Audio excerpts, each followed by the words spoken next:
गुड़ विधानसभा क्षेत्र में युवाओं के हित तथा भ्रष्टाचार और विकास को लेकर है लड़ाई। नामांकन प्रक्रिया के आखिरी दिन गुड़ विधानसभा से कांग्रेस प्रत्याशी कुंवर कपिलध्वज सिंह ने ढोल नगाड़ों और अपने कार्यकर्ताओं के साथ कलेक्ट्रेट कार्यालय पहुंचकर अपना नामांकन पत्र दाखिल कर दिया है। इस दौरान उन्होंने जनता का समर्थन मिलने के साथ ही अपनी जीत का भरोसा जताया।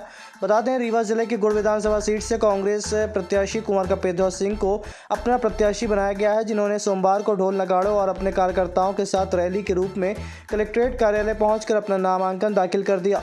कपिलध्वज सिंह गुड़ विधानसभा क्षेत्र में काफ़ी सक्रिय हैं और उन्हें जनता का काफ़ी समर्थन भी मिल रहा है। उन्होंने कहा कि गुड़ विधानसभा में सबसे बड़ा मुद्दा भ्रष्टाचार और अत्याचार का है और इससे यहाँ की जनता मुक्ति पाना चाहती है। साथ ही भाजपा की जो जन विरोधी रीति है उससे पूरे प्रदेश के लोग ही मुक्ति पाना चाहते हैं। ये तो चुनाव है, किन मुद्दों को लेकर मैदान में उतरे हैं? कि भारतीय जनता पार्टी 2003 से लगातार शासन में है और जो जन विरोधी उसकी रीति और नीति है उसके खिलाफ अब पूरी प्रदेश की जनता है और भारतीय जनता पार्टी के तमाम जो जन विरोधी नीति है उसके विरोध में कांग्रेस पार्टी मैदान में है। अभी आप यहाँ भारी जनसैलाब के साथ यहाँ पहुँचे, लगता है पूरे मतदाता यहीं आ गए हैं आपके साथ। क्या रिजल्ट होगा इस बार? रिजल्ट तो अब देखिए भगवान के हाथ में है, लेकिन गुड़ विधानसभा क्षेत्र में क्षेत्रीयता का बहुत बड़ा मुद्दा है और उम्र का बहुत बड़ा मुद्दा है। यह अस्वाभाविक बात है कि उम्र के 85 वर्ष के पड़ाव में कोई व्यक्ति जनता की सेवा कैसे कर पाएंगे, ये एक बहुत बड़ा विषय है और सरकारें भी 60 साल में लोगों को रिटायर कर देती हैं और ये तो फिर बहुत ज़्यादा डिमांडिंग काम है।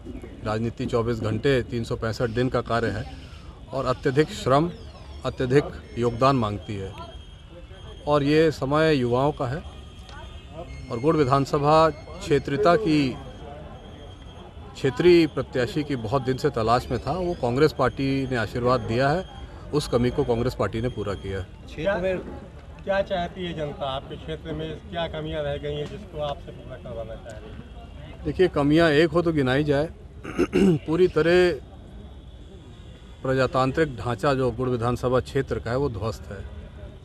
कमीशन खोरी की स्थिति है, चारों तरफ भ्रष्टाचार है और विरोधियों पे फर्जी मुकदमे लाद कर पूरे क्षेत्र में अत्याचार का वातावरण है।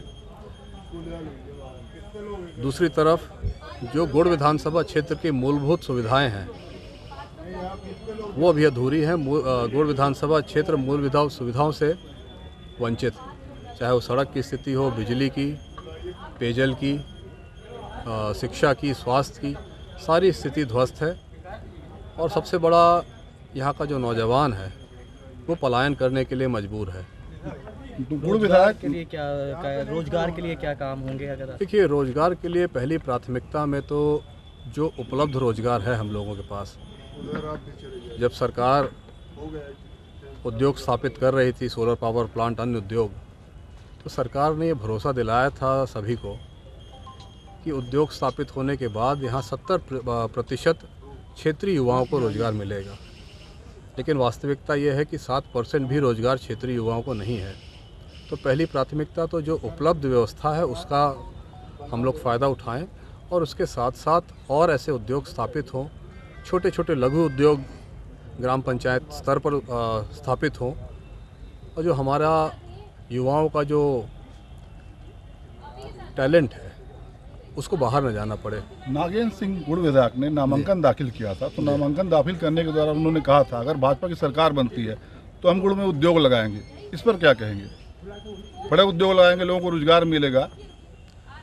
देखिए, उन्होंने तो ये भी कहा था 2008 में, फिर 2003 में मुख्यमंत्री महोदय की उपस्थिति में गुड़ में और 2018 में गोविंदगढ़ में उनकी उपस्थिति में कहा था कि ये हमारा अंतिम चुनाव है। तो जब वो अपना वचन पूरा नहीं कर पा रहे हैं तो सरकार की ओर से कैसे जवाबदारी ले सकते हैं वो?